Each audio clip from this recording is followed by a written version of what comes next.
Hello, it's Alina from Xactware Mastery here. Today I want to share with you a call I did about user certification.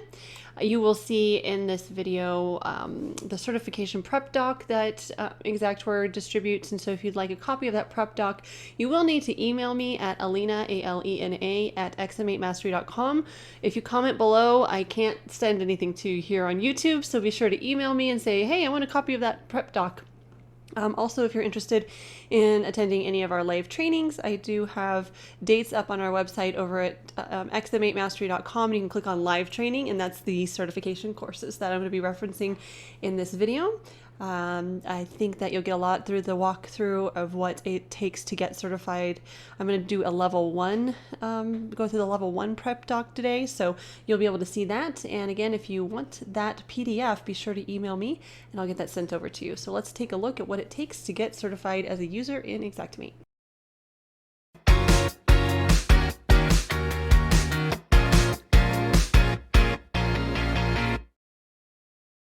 And there we go. All right, let's get started. So I'm going to go ahead and share my screen here.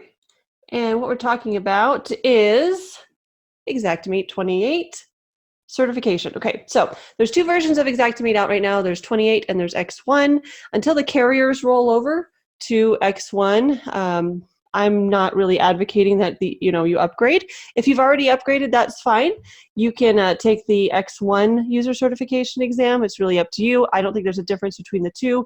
It's just getting the certification that matters. So whether you're an adjuster or a contractor, 99% of Xactware users are not certified.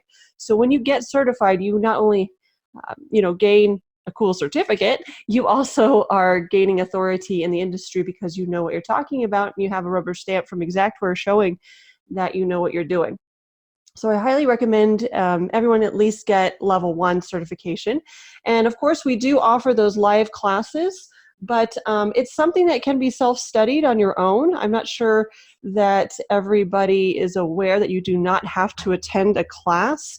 It is something you can self-study and get through with some practice. And so that's why I thought I'd go ahead and do a call on it today, because I'm not sure that everybody knows that, like I said, with some practice, you can definitely get through the test on your own. In fact, I did. That's how I got level 2 certified when I first started using Xactware.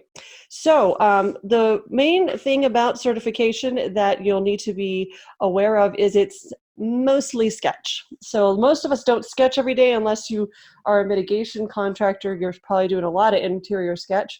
And so, and if you're an adjuster, you're probably doing much more than a contractor would.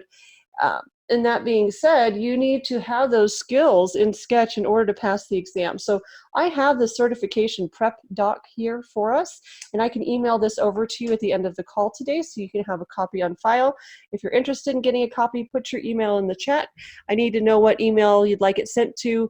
That way I know which.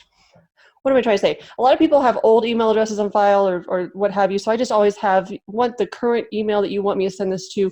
If you'll place that in the chat, then I can send this document to you after the call. Let's see, what else? That's about it. That's what I'm going to be doing today, going through this document, showing you some sketch that you would need to perform to pass the exam, and then we'll talk about what the exam contains. So that's really pretty much all we're going to be doing on the call today.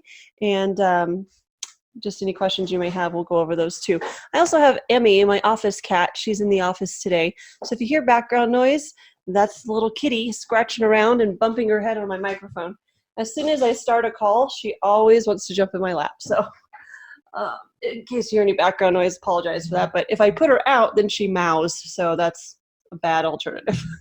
So anyways, let's get started on this.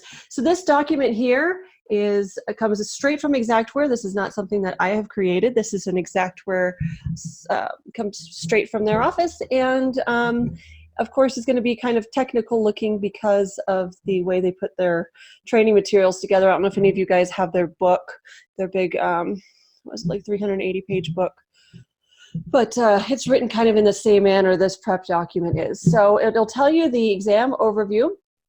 Basically, there's kind of a two-part thing that you're going to do when you are going for the exam. So you've got the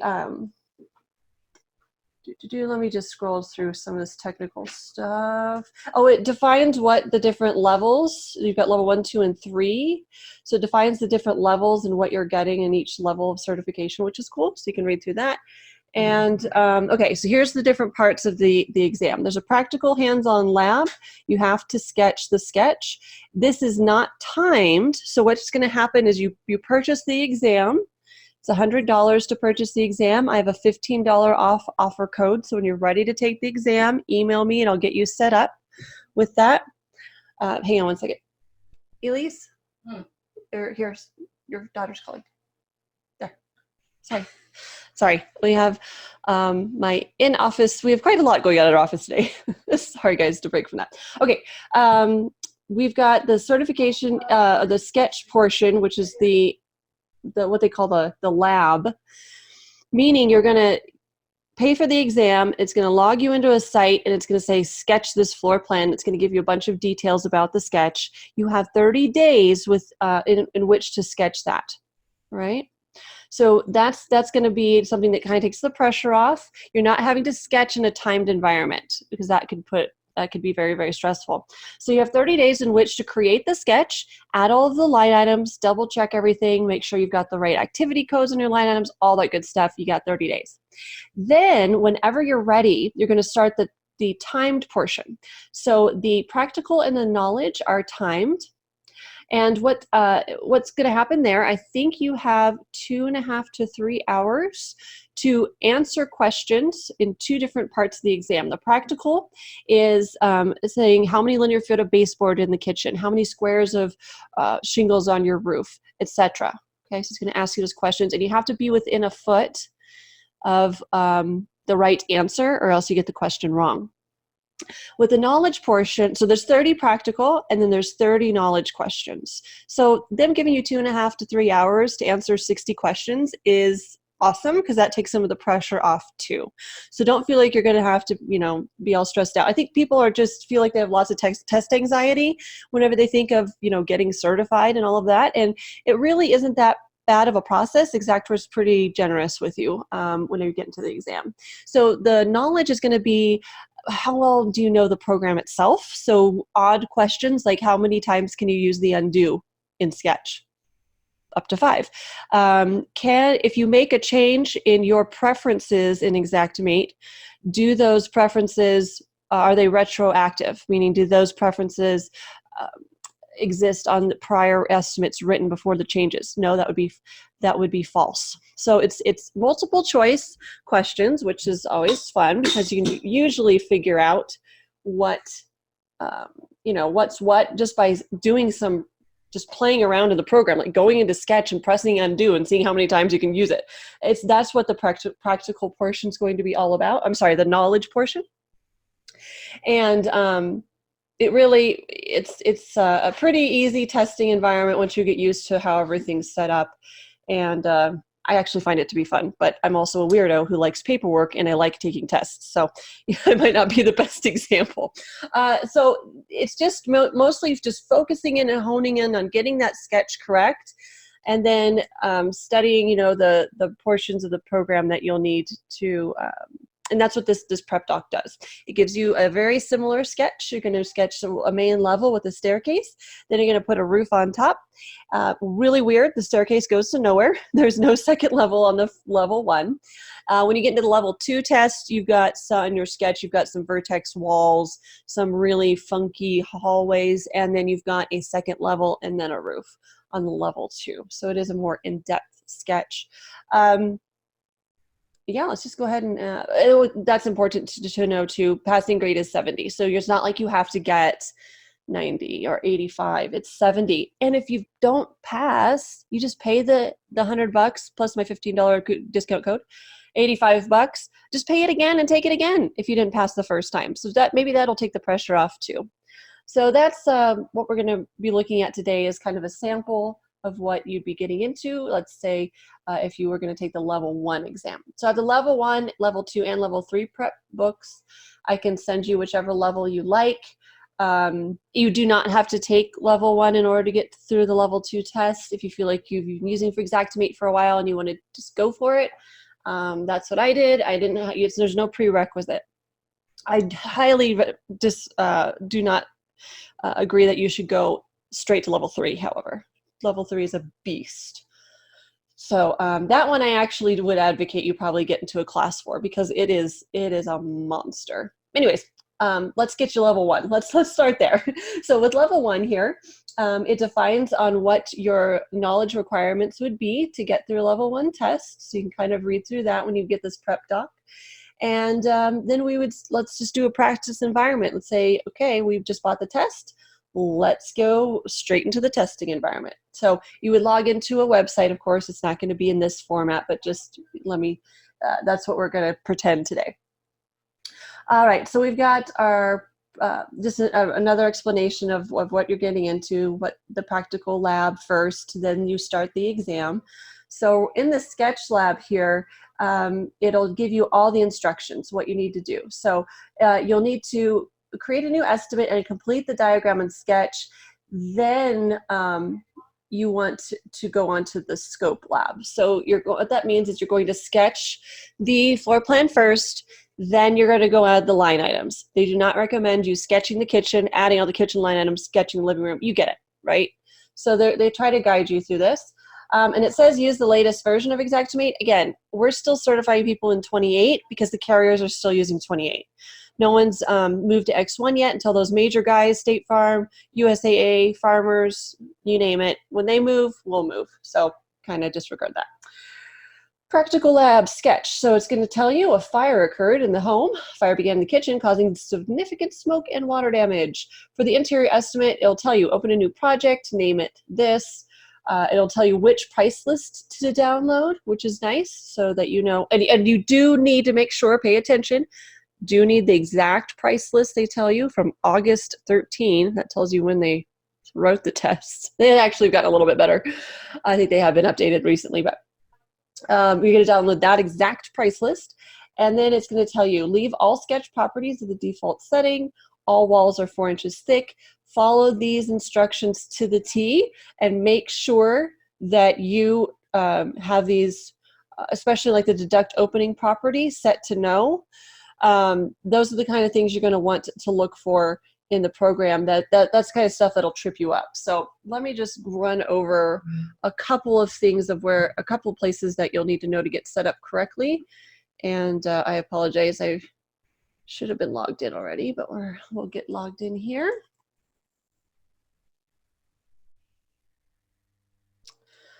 Hopefully I have a live trainer out in the field. Hopefully I'm not kicking him off right now. So what you're going to do is you can go into, well, let's go into the preferences of the estimate. So we'll just start one. We'll call it level 1, 2019.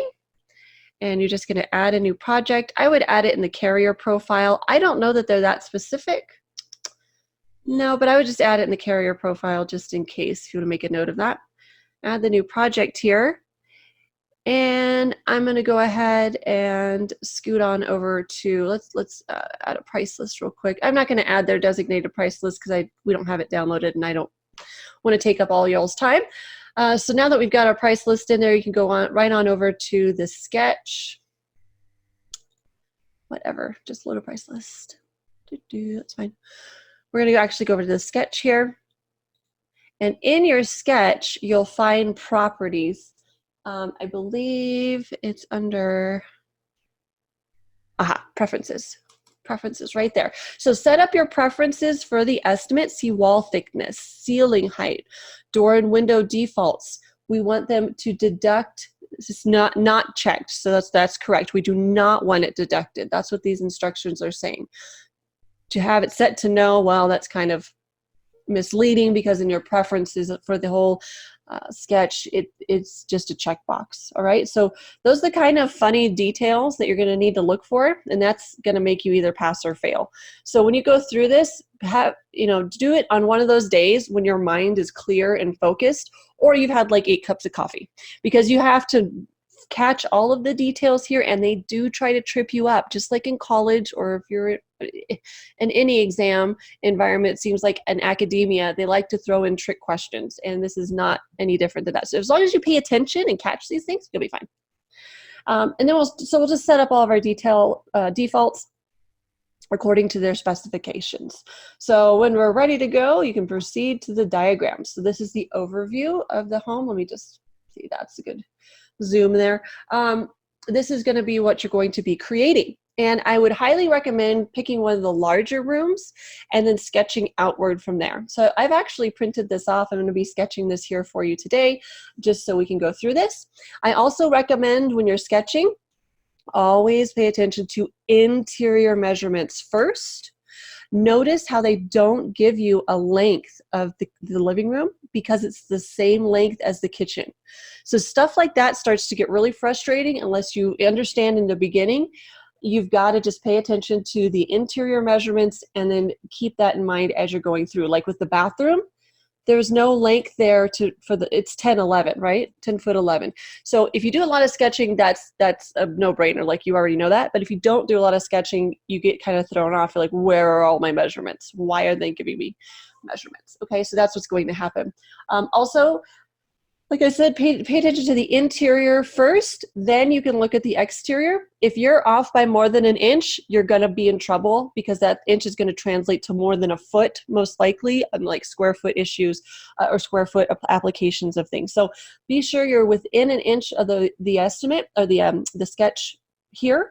And what will happen is there is this rounding issue where if you're like at 7/8, it'll round up to the nearest inch. So there is some instances where you can't make it match exactly. But let's say you had 10 foot, or if you had 11 foot here, 11 even, that's okay. As long as you're within an inch, not a problem because of the rounding issue. But if you go over and you're 2 or 3 inches off, no, that's no good. You need to either delete off the room and try again, or just look at your whole sketch.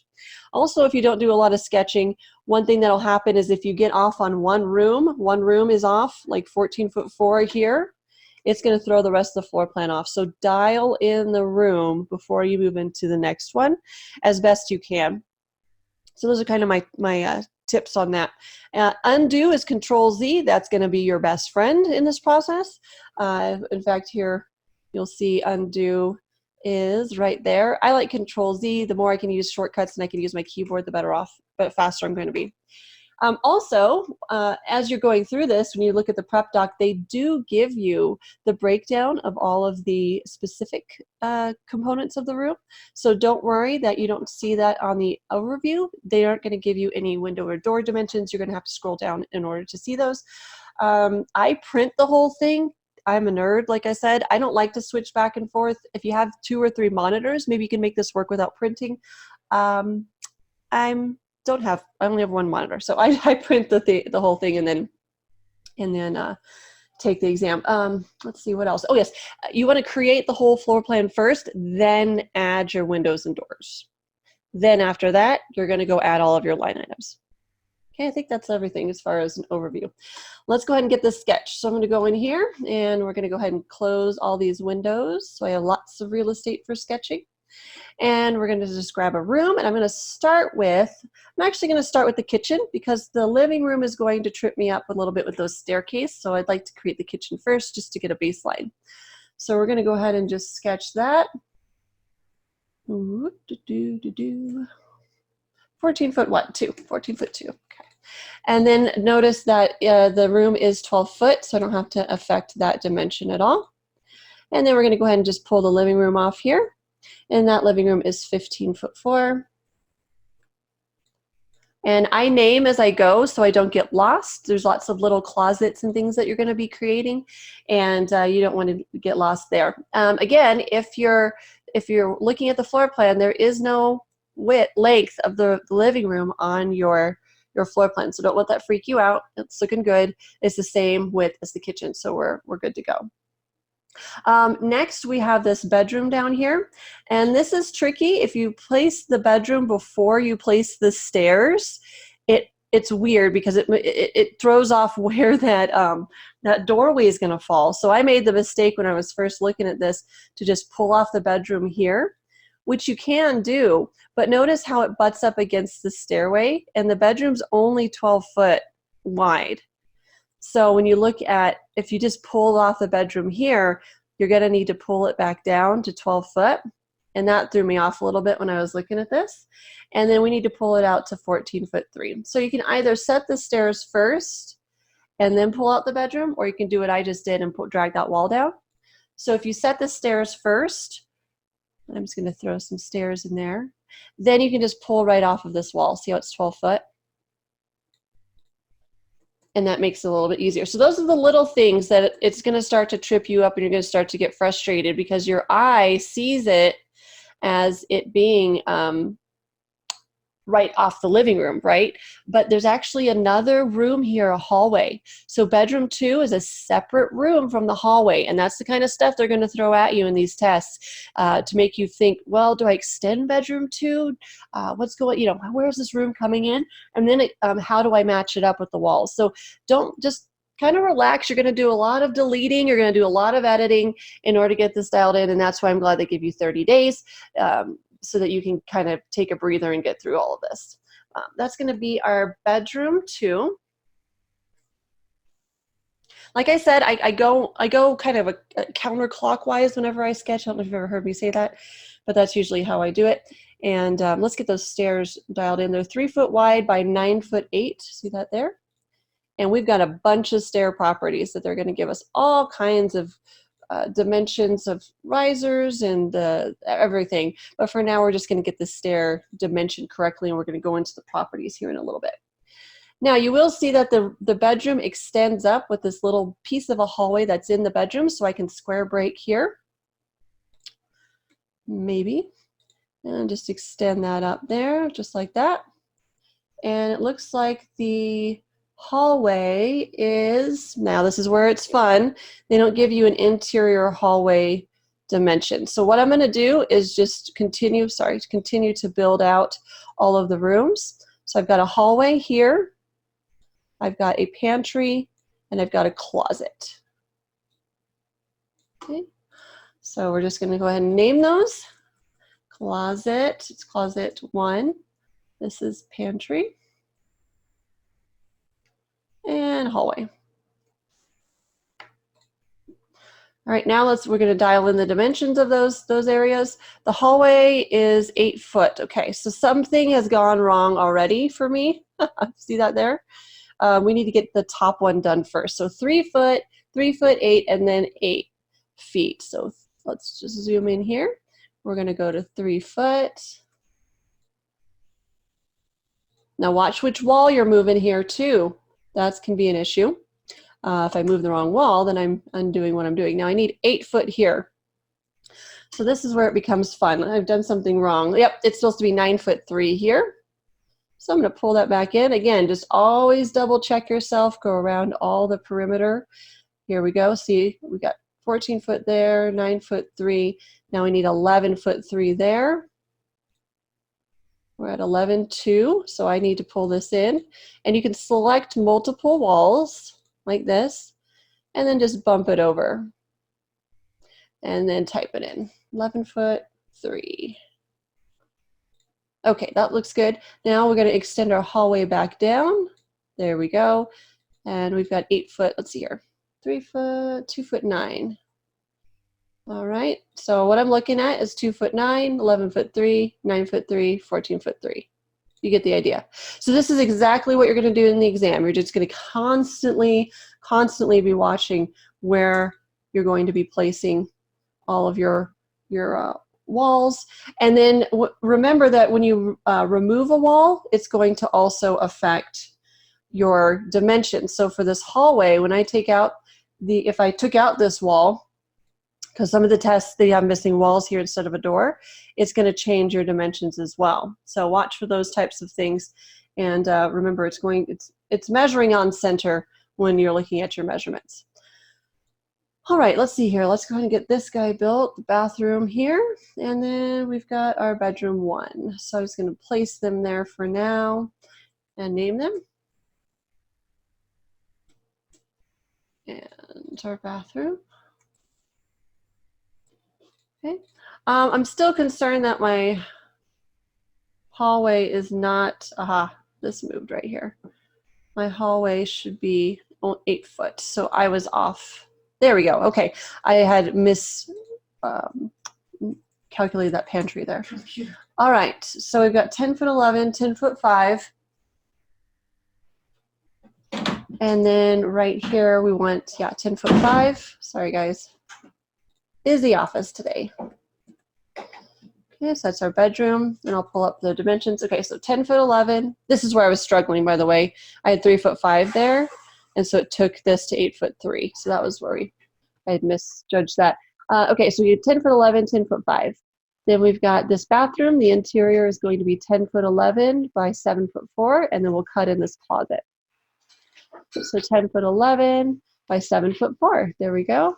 And then we'll go ahead and square break and pull in the closet down here and get him dialed in. This is closet. Okay. And remember, do yourself a favor and always name as you go along so that you don't get lost. I did make the mistake of getting real full of myself and thinking, yeah, I can do this. I just pulled out all the rooms. I got lost immediately, and I had to take time to redo everything. So that's not fun. We don't want to waste time.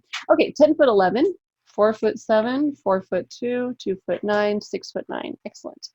10 foot 11, 4 foot 7, 4 foot 2. Yep, there we go. And we should have 7 foot 4 here. Sometimes it'll do that to you wherever you square broke a wall, or if the wall's intersecting, it'll divide it up. But that should be 7 foot 4 over there, and it looks like it is. All right, so that's the basis of the floor plan.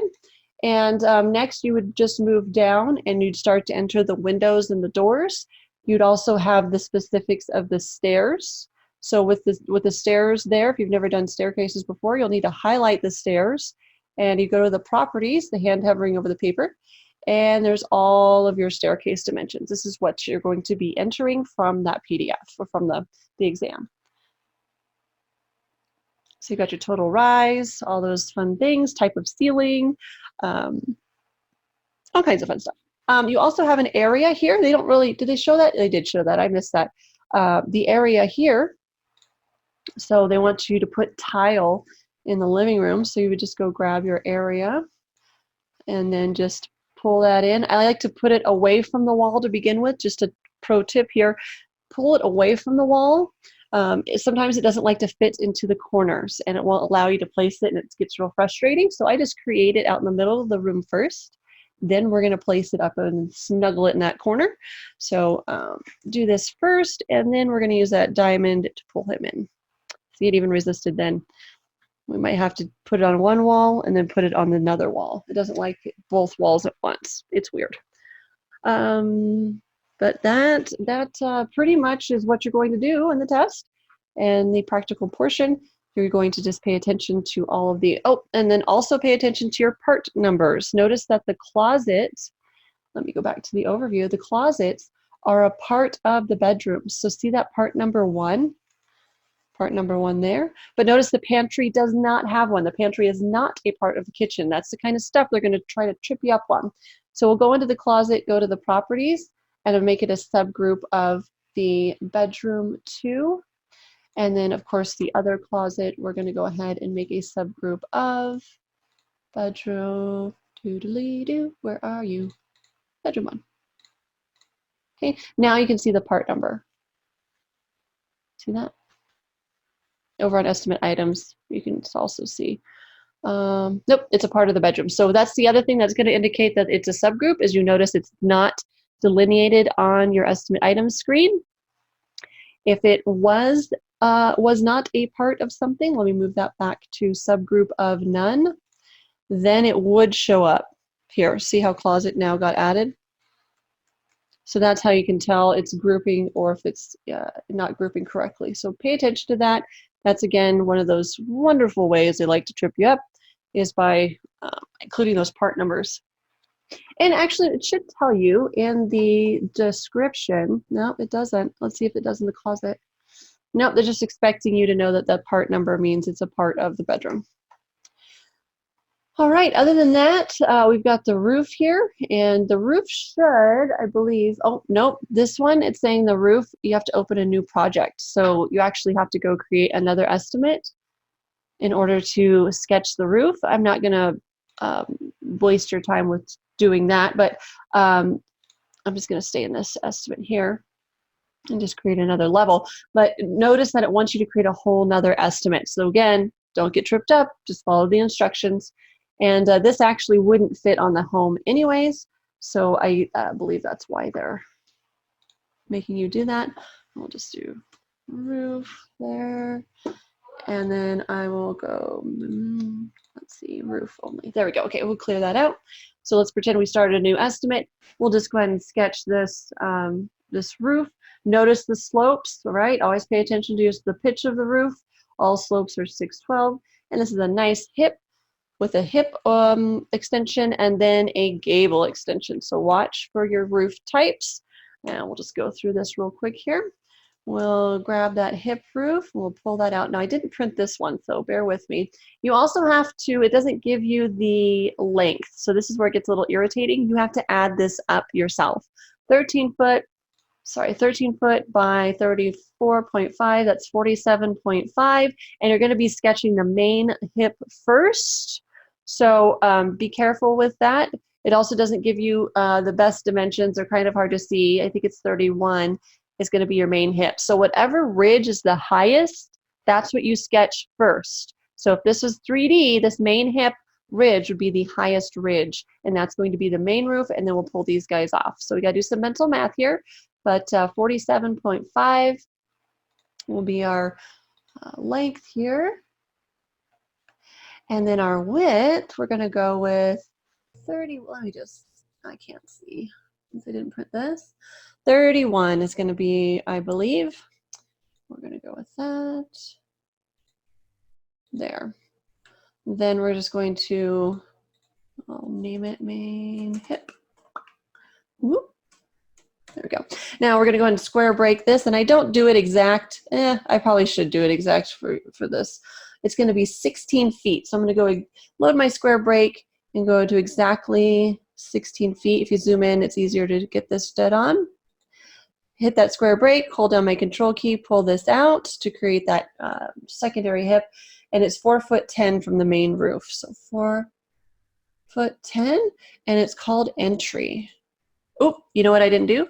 I did not affect my slope. So we'll just highlight all.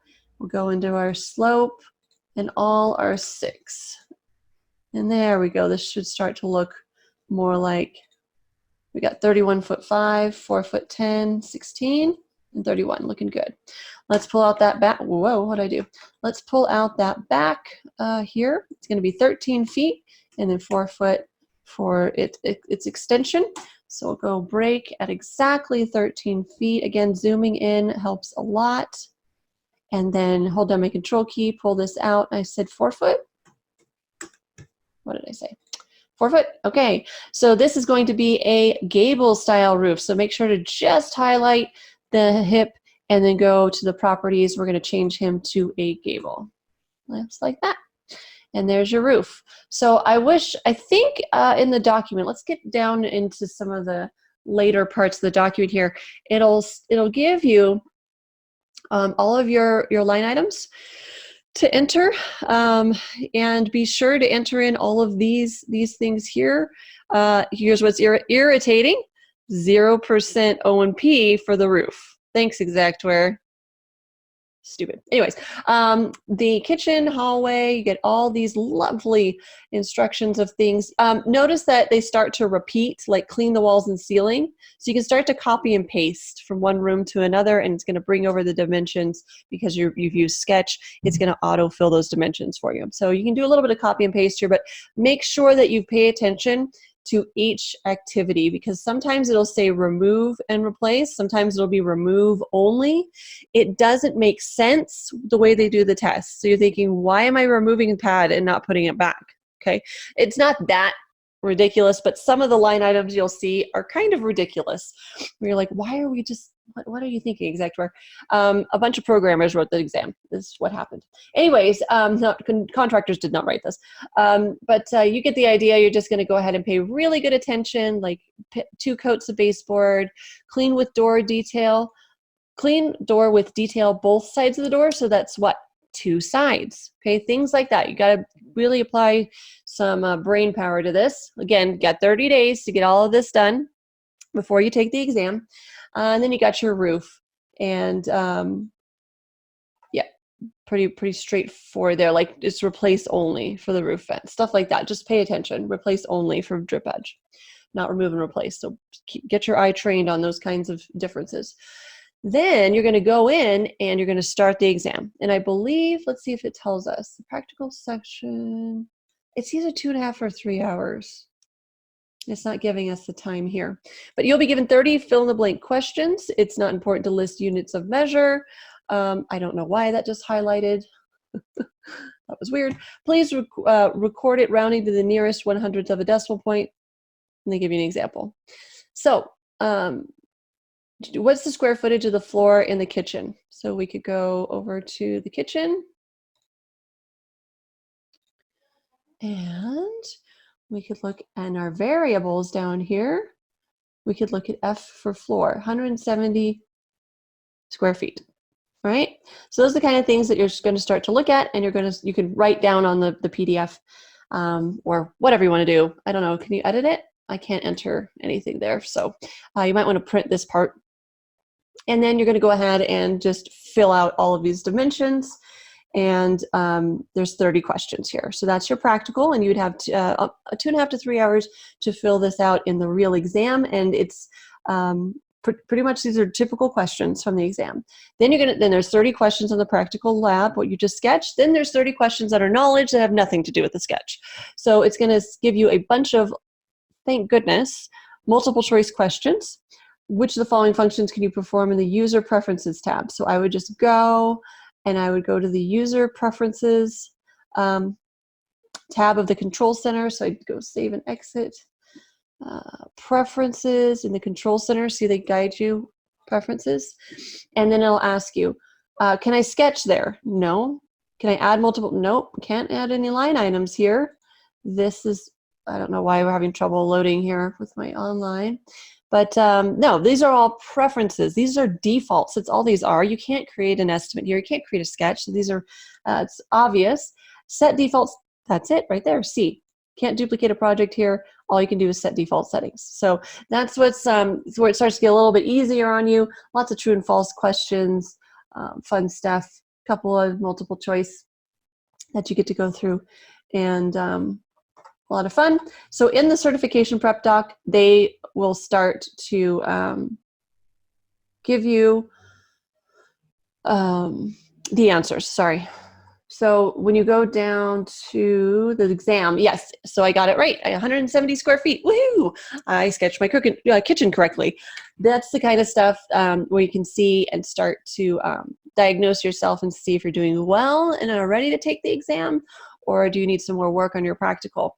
And then also, yay, I got C, that was right. So you can see whether you're answering the knowledge part correctly or not. So you can self-diagnose. You'll have the correct answers here so that you can see if you're doing well or not. So I will send that document to those of you that put your email address in the chat today. I've got Paul, I'll get it over to you, and Michelle. So send that over to you.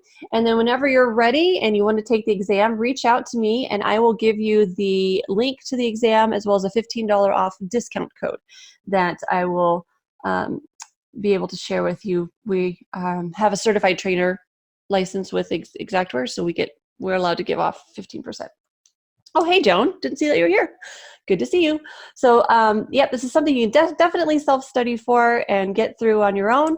However, okay, good, Steve. I see your email as well. But if this gives you anxiety just looking at what I just did, we do offer certification classes. I'm trying to get one online. That is my goal for fall season. My fall quarter is to get an online level 1 and level 2 course. So bear with us on that. But we do have the live course option, of course, available. We just are in the Midwest right now, in Atlanta. So those, but otherwise, if you're okay with this and you just do a lot of studying and practice, you totally can get through this. And then you just pay the $85 and you're done and you're certified.